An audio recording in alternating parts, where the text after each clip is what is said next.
बोले वृंदावन बिहारी लाल की जय।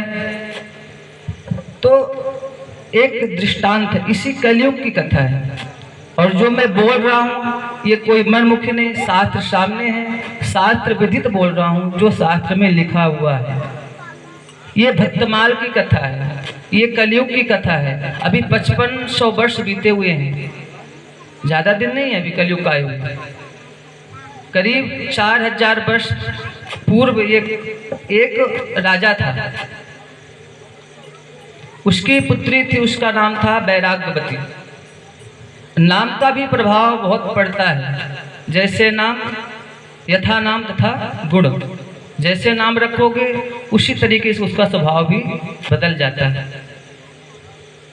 तो उसका नाम था वैराग्यवती, उसका जैसे नाम था वैसे उसका गुण था। राजा की पुत्री राजकुमारी, राजमहलों में पड़ी बड़ी, लेकिन उसको किसी भी प्रकार की कहीं भी 1% का लोभ नहीं, किसी चीज से कोई शौक नहीं। वो क्या करती, एक कमरे में जाके बैठ जाती है और क्या कहती, मुझे कोई ऐसा सदगुरु मिल जाए जो मुझे इस भवसागर से पार लगा दे। और ये रटी रही थी कि एक चोर आया। पहले लोग चोरी करते थे तो दीवालों में सेंध यानी गड्ढा खन के, वो सेंध कर रहा था दीवार में। तो उसके मन में विचार आया, विचार ये आया कि चोरी करते पकड़ा गया मैं तो राजा है, मृत्यु दंड सुनाई दे देगा। तो बोला क्या किया जाए। उसने आवाज सुना अंदर से, आवाज क्या आ रही है कि मुझे कोई ऐसा सदगुरु मिले जो मुझे इस भवसागर से पार लगा दे। तो उसने सोचा बड़ा अच्छा मौका है, तो बोला क्या करे। उसने साधु वेश बनाई। यहाँ भी तो साधु और साधु दो है। साधु मतलब जो सिर्फ अपने स्वाद के लिए यानी अपने परमार्थ के लिए जीता है वो साधु है, वो साधु नहीं हो सकता है। भेष और धोती कुर्ता पहनने या तिलक चंदन लगाने से कोई साधु नहीं बन सकता है। आप सब साधु हैं, जो हृदय से शुद्ध है वो साधु है, जिसके अंदर कहीं भी कोई छल कपट नहीं वो साधु है, जो निर्मल मन है जिसका वो साधु है। तो उसने क्या किया, तुरंत उसी समय भेष चेंज कर लिया। भेष उसने साधु का बनाया और सेंध करके अंदर प्रवेश किया। जब अंदर प्रवेश किया उस समय वैराग्यवती नाम की जो राजकुमारी थी, उसके मन में क्या था, सिर्फ ये था कि मुझे गुरु बनाना है। और जब सच्ची निष्ठा हो जाए ना तो कोई कैसा भी हो आप उसमें उसको भगवत दर्शन कर ही लेंगे, जब आपकी निष्ठा होगी जब तब। कुछ लोग कहते हैं ऐसा कोई गुरु नहीं मिल रहा जिससे हम उसे दीक्षा ले लें। अरे तुम पहले अपनी निष्ठा परिपक्व करो, पहले अपने अंदर मजबूती लाओ। गुरु कोई भी हो, गुरु एक पदवी का नाम है, गुरु व्यक्ति विशेष कोई नहीं है। ये व्यासपीठ ये एक पद का नाम है, व्यक्ति विशेष नहीं है। इसको सुख स्वरूप बोलते हैं। भगवान नारायण का अवतार है, 24 अवतार में ये व्यास अवतार भी भगवान का अवतार ही है, क्योंकि व्यास जी महाराज ने सारे ग्रंथों का प्रसारित किया। 18,000 श्लोक श्रीमद् भागवत में लिखे। अच्छा, अपने वेद कितने हैं? आप सब सनातनी बैठे हैं, सब वैष्णव लोग हैं, सभी अपने हिंदू धर्म के ही हैं, सभी लोग पूजा पाठ करते हैं, सब कुछ करते हैं। मैं आप लोगों से प्रश्न करना चाहूँगा, ये जो कथा है ये प्रश्न और उत्तरी है। उधर शौनक ऋषि जो बैठे हैं 88,000 ऋषि, वो सूत जी महाराज से प्रश्न करते हैं, तब सूत जी महाराज इसका उत्तर देते हैं। ये नहीं कि हम ही बोलते रहे आप लोग चुप रहो।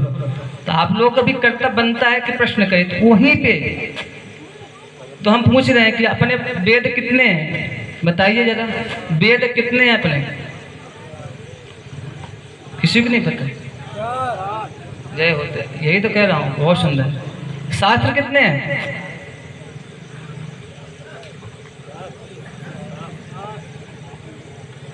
चलिए इसकी चर्चा बाद में करेंगे। तो वैराग्यवती जो कन्या थी उसका दृढ़ विश्वास था, क्योंकि उसको सिर्फ था कि गुरु बनाना है बस, कोई भी हो। उसने तुरंत बोला कि बेटी मैं आपको दीक्षा देने के लिए तैयार हूँ, लेकिन मेरी शर्त एक है। बोले क्या गुरुजी? बोले शर्त ये है कि जितने तेरे पास जेवरात हैं, हीरे हैं, इस सबको तू अपने एक पोटली में बांध कर ले, क्योंकि मैं गृहस्थ में दीक्षा नहीं देता हूँ, वन में चलो वहीं दीक्षा दूंगी। अब उसको तो गुरु बनाना था ना, उसके अंदर विश्वास था, उसके अंदर कोई छल कपट नहीं था कि मुझे कोई लूट नहीं आया है। उसने सारा कुछ जितना धन जेवरात थे सब कुछ बांध के वन में गए। अब वन में जब गए तो चोर का जो कर्म था वो तो अपना कर्म करेगा। उसने क्या किया, सारा धन लेके उस वैराग्यवती नामक राजकुमारी को एक वृक्ष से बांध दिया और उससे कह भी दिया कि जब तक मैं तेरे इस बंधन को नहीं खोलूंगा तू किसी से खुलना मत। और उसने भी इतनी आज्ञाकारी शिष्या, फिर उसने कभी किसी से खुली नहीं उस वृक्ष से, जबकि वो चोर था। अब जब उसको वृक्ष से बांध दिया गया, इधर राजा को पता हुआ कि राजकुमारी महल में नहीं, तो सैनिकों ने ढूंढना शुरू किया। ढूंढते ढूंढते जब वन में गए तो देखते हैं कि राजकुमारी एक वृक्ष से बंधी है। तो राजा ने कहा, बोले बेटी तू यहाँ कैसे आई, तुझे किसने बांधा? तो उसका जवाब था कि मेरे गुरुजी ने बांधा है। उसके मन में हुआ कि बोले कोई गुरु ऐसा हो सकता है जो बंधन बांध दे। गुरु तो ये होता है जो बंधन से छुड़ा दे, गुरु वही होता है। गुरु बनाने का मतलब यही है कि जो हम संसार रूपी मोह माया बंधन बंधे हैं उसको गुरु बनाते हमें इस माया से छुटकारा मिल जाए। तो बोले गुरु नहीं हो सकता जो तुम्हें बांध गया, बोले वो तो चोर है। लेकिन उसका मन नहीं बांध रहा था, वो बिल्कुल नहीं, उसका निष्ठा था।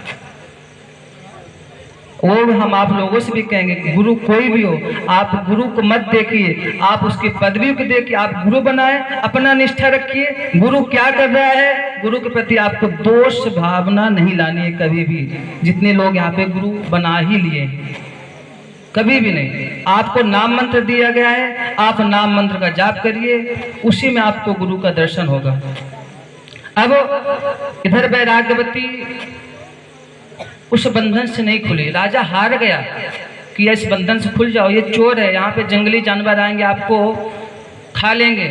बोले नहीं, मैं आपके हाथों से नहीं खुलूंगी। जब तक मेरे गुरुदेव आके मुझे नहीं खोलेंगे अपने हाथों से, तब तक मैं इस बंधन से नहीं खुलूंगी। अब बड़े परेशान, राजा हार के लौट आया अपने महल की ओर। ये कलयुग की सत्य घटना है। अब इधर क्योंकि कलयुग में इतना तप करना बड़ा मुश्किल काम है, तो इधर जब इसकी तप से नारायण के सिंहासन डोल गए, इसके विश्वास से, क्योंकि नारायण इधर नहीं आते तो गुरु के प्रति लोगों का विश्वास उठ जाता। तो भगवान नारायण ने बोला कि इस कलयुग में इतनी घोर तपस्या कौन कर रहा है कि जो मेरे सिंहासन को हिला दे। इतनी सामर्थ्य किसमें आ गई? क्योंकि कलयुग में तो तप है ही नहीं है। थोड़ा बहुत नाम जाप बचे, बाकी कुछ नहीं है कलयुग में। तो अब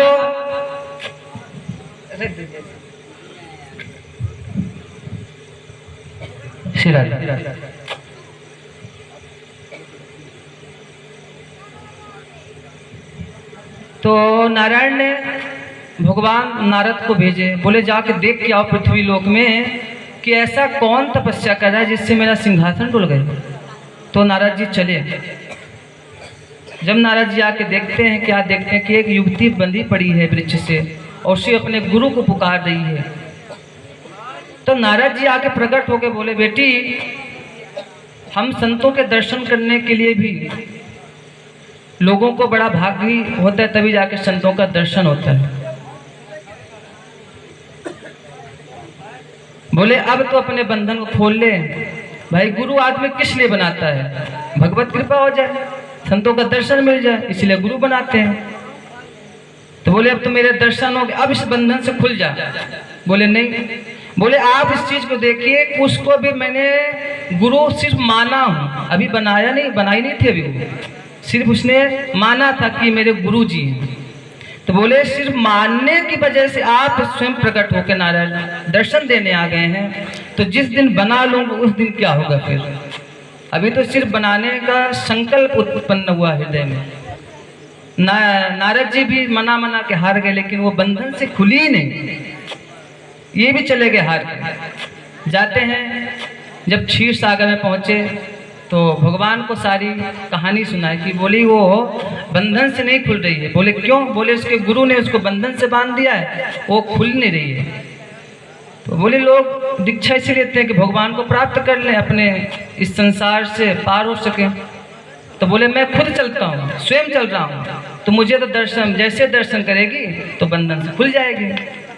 तो आज स्वयं भगवान नारायण प्रकट हो गए उसके सामने और खुद बोले बेटी अब आंखें खोलो और बंधन को खोल लो।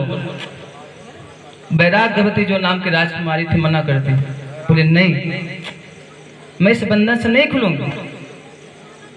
भगवान बोले क्यों? बोले जब तक मेरे गुरु इस बंधन को नहीं खोलेंगे, मैं कोई आ जाए मैं बंधन से नहीं खुलने वाली। अब नारायण बड़े परेशान, बोले यदि मर गई, यदि कुछ हो गया तो बड़ा कलंक लगेगा कि एक गुरु के उससे शिष्य की हत्या हो गई, तो गुरु जो पदवी वो कलंकित हो जाएगा। क्योंकि भगवान लेते हैं विप्रधेन सुर संत लीन मनुष्य अवतार, विप्रधेन सुर संत, संतों के लिए भी अवतार लिए हैं। तो बोले यदि हम उन्हीं के लिए अवतार लिए हैं, वही नष्ट हो गए तो फिर मेरा अवतार लेना निरर्थक हो जाएगा। तो नारद जी से बोले आप पता लगा के आओ कि गुरुजी हैं कहाँ। भाई उनको देखो, नहीं तो इसकी तो हत्या हो जाएगी, न खाना न पीना कुछ नहीं, बंदी पड़ी है जंगल में, वीरान जंगल में। उसने तुरंत गए, लेकिन क्या देखते हैं कि उनका जो कर्म था वो अपने उसी कर्म में लगे हैं, फिर से दूसरे घरों में चोरी कर रहे हैं। नारद जी पीछे बोलते, बोले गुरुजी चलो शिष्य का बंधन खोलो। अब उसको क्या पता कौन शिष्य, उसका कर्म था जो करना। बोले कौन शिष्य? बोले आप जिसको जंगल में बांध के आए हो वो याद आया उसको, हो इतने दिन बाद। बोले चलो।